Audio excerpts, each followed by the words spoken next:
What is up, guys? It's the Sound Alchemist, and today I'm back with Gershwan in another episode of For the Greater WAAAGH. This is a video series where we answer the questions left by you, the viewer. If you have a question for us, comment down below. Put question for every question, because we get to those questions first. That is what Dagald Rants did. He asks, did the Great Crusade kill more people or the Horus Heresy? Or was it the cybernetic revolt of the Men of Iron? Good question. They were all atrocities. Yeah. But I think when you think about it, the whole thing about the Great Crusade was to bring in humanity to the Imperial fold. So they weren't trying to obliterate planets. They weren't trying to imprison or massacre the people. They were trying to show their military might, save humanity from their captors, and then make them live in the Imperium. Yep. So even though there were fights and battles that happened, it's nowhere near as bloody, or the amount of loss of life isn't as high as the Horus Heresy. Yeah, because when you think about the Horus Heresy, billions upon billions of people died. Xenos died. You've got the Isvan massacre. You've got what's it called? I think it was the atrocity on Calth, yeah. The betrayal of Calth, yeah. It was really bad. Yeah, I agree. The Horus Heresy was much more deadly. When you think of the cybernetic revolt, human population wasn't all that large at that point. Mm-hmm. The golden age of technology was more about colonization, forming trade, and the utopia was on its way, but it wasn't as many people in the Imperium as there was during the Horus Heresy. Right, because that was right after the Great Crusade, which brought in billions of people to the Imperium. To the Imperium, yeah. Good question, though. Mm-hmm. Next question comes from Anton Koval. What would happen if one of the Primarchs capsules landed on the Interrex world? I need a refresher on the Interrex, but I think they're just cyborgs. I hope I'm getting that right. Or androids. Right. One of the two, yeah. And I think what would have happened is they would have become a Ferrus Manus type, where instead of just having iron hands, they would have bits and pieces of their bodies that are given over to technology. Yeah. AI. Men of Iron. Mm-hmm. This next one is by... Oh no, I lost it. I have one from LeFour87, Willie Ford. Why can't I find videos on the Drukhari Scourgers? Request. Please make a video on the Drukhari Scourgers. I feel like the Drukhari in general doesn't get a lot of love. You don't see that many people playing them. You don't see that many people talking about them. I think the best... at least the most well-known person that plays Drukhari is Tabletop Tactics. I think his name's Travis. Yeah, I think he actually won some tournaments with the Drukhari. So. And I think people don't... they're not attracted to the Drukhari, not just because of the lore. They're emo elves. Yeah. But also because they don't really fit within Warhammer 40K army structures. Because when you think of the Drukhari and you read their lore... They're actually, them and the Harlequins, they're supposed to be small. Mm-hmm. And you're playing a game where you have massive armies, but you have this group of raiders. Yeah, they're supposed to be pirates. Yeah. I would rather command a silver tide, a green tide, just thousands of guardsmen right before I do a small little... Mm-hmm. Skirmish game with the Drukhari. I feel like Drukhari and Harlequins are better suited, at least lore-wise, for Kill Team. Yeah, but at least they're implemented into the 40K game. Mm-hmm. But I found the question. This one is by Eustace Bag. In a battle between dual-wielding heavy weapons plus jetpack units, who would win in a fight between the Space Marine Primaris Inceptor Squad and an XV8 Crisis Battlesuit Squad? If the Inceptor Squad wins, then which Tau battlesuit would take that win from the Inceptor Squad, since the Tau have a bunch of dual-wielding jetpack combo units? So first of all, the Primaris Inceptors, those are the ones that have like the dual plasmas or the dual bolters. And you can put out, at least in terms of tabletop, you can put out a lot of fire with those weapons. Based on the amount of fire that's coming from them, I believe you're going to be doing more damage than the 3-man Crisis team, unless you equip that Crisis team all with 3 burst cannons. I think it all depends on who goes first. However, if we do give the Space Marines the benefit of the doubt, the XV9 Hazard battlesuits can do more, can put out more firepower than the Inceptors, so then the Hazard suits would take it. Yeah. Next question comes from Stormworn. Have you ever had a 40K related dream or nightmare? I have not, surprisingly. As long as we've been doing this, I can't remember of a 40K dream that I've had. I have had a 40K dream, like with the miniatures. Like I dreamt that the first one was that my parents threw away my miniatures. The other one was that I found a bunch of miniatures at a garage sale. And then the other one was that I went to a local hardware store called actually I don't remember the name of it anymore. What was the one? Well, either way. So I went into that hardware store, and in their like little clearance section or going out of business section, they had a bunch of like old GW products, and I just bought the entire like thing because they were all like $1. But those are the types of dreams that I have. I don't ever have like a dream of like me being a war boss or something. Like that. And it's funny because like that is a dream, to find cheap Warhammer stuff. Yeah, it is. When their prices just keep racking up. This one is by Cyberpunk Alchemy.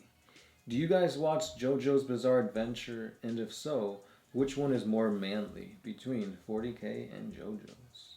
JoJo's? Just the name alone probably. No, I don't know what that is. Yeah, I've watched every single one. I'm up to date. It's a really good show. I would have to go with, I think it's tie, because the text-to-speech device custodes, they're showing their abs and they're doing like those little like poses. It used to be in the lore. Yeah, that's true. So that's pretty manly. I think that ties with like the JoJo poses and whatnot. But at the end of the day, Speedwagon takes it. Next question comes from Jay-Z. What? Do Space Marines go... Do Space Marines go through any basic training or some kind of boot camp? Of course. From the point that they're like 10 years old, or they get recruited as is it acolytes or neophytes? I can't remember. Up until they like are 18, 20, all that is training. And yes, most of them die. It's pretty intense. Mm-hmm. We're gonna redo the 40 facts on the Space Marine recruitment, and that's gonna come out if not this month, next month, early next month, and it's gonna go through all the trials that they have.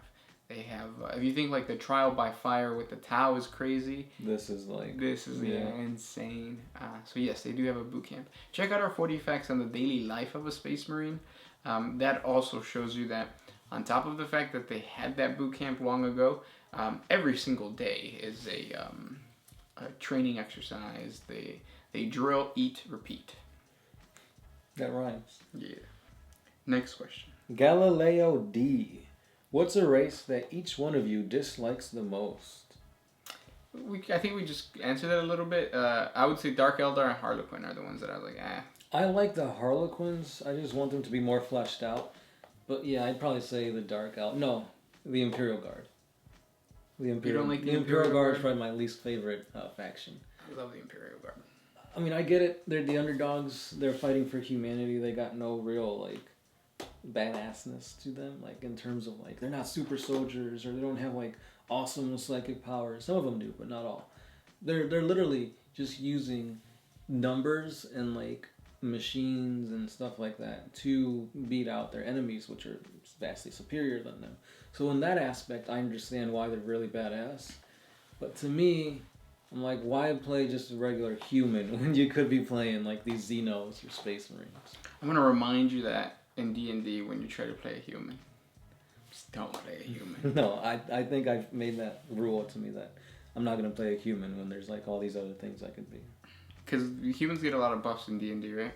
Mm-hmm. They're like one of the better races. Yeah. They're so versatile.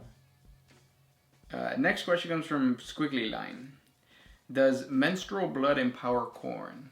Yeah, blood for the blood god. Doesn't matter where it's coming from. Yep. Next question. Okay. G-Mine. Which bear is best? Black bear? Grizzly bear? Well, grizzly bears I don't think are as... I think you can escape a grizzly bear.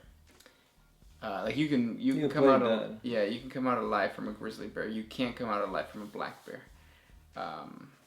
But I guess there's two schools of thought with that question.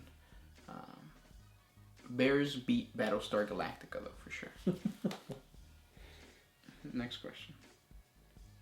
This one's by Alfred Traff. What do you think would happen to the Imperium of Man in the future? Are they going to collapse like the Aeldari, or triumph over its enemies? Collapse, because I think Warhammer 40K is cyclical in nature. Like, if you go back to the War in Heaven, it's kind of the same thing that's happening right now with the war between chaos and not chaos. And it's just like, it's a cycle. And at some point they're going to collapse and the new powerhouse will be the Tau Empire. Will we ever see that? Probably not. Last question. What do you got? Oh, this is an interesting one. But, get good. Which race is older, the Eldar or the Dark Eldar? The thing about that is that they're the same race. Yeah. They just follow different life choices. Basically. And they came about around the same time. So, like, they split because the Dark Eldar wanted to be heathenistic. And then the Exodites... No, not the Exodites, sorry. The Craftworld Eldar did not. Right. We'll do another one, just because we have time. Pedro Pablo Gramajo Rosales. He asks. And that name took all the time. Thank you guys for one. Can humankind give life to a god? Not only a chaos god, but a good god, like a good chaos god? Hi guys from Guatemala. Hey. Yes, that is the theory that is going around as far as like the Emperor. He is the god of... What is it? The god of the... not truth. God of justice? No. Either way, like he's creating some type of good emotion in the war. Whether it be order. There it is. God of order. And, yeah. I forgot where I was going. Yeah, because I mean, so far we haven't seen any other, even minor gods being mentioned, like the minor god of happiness or something like that. Yeah. Triumph. But yeah, it's rumored that the Emperor is becoming a god, and that's a god of order. He's got his demons, as in the Legion of the Damned, and he's got his greater demons by like the saints, Saint Celestine and whatnot. Yep. So maybe we'll see what happens with GW and doing that. Well, I mean, Sisters of Battle should be coming out pretty soon. New models, that is. So we'll see if any new lore arises in that. Yeah. But with that, thanks for everything, guys, and we'll talk to you tomorrow. This has been The Sound Alchemist. Gershwan. And we are out.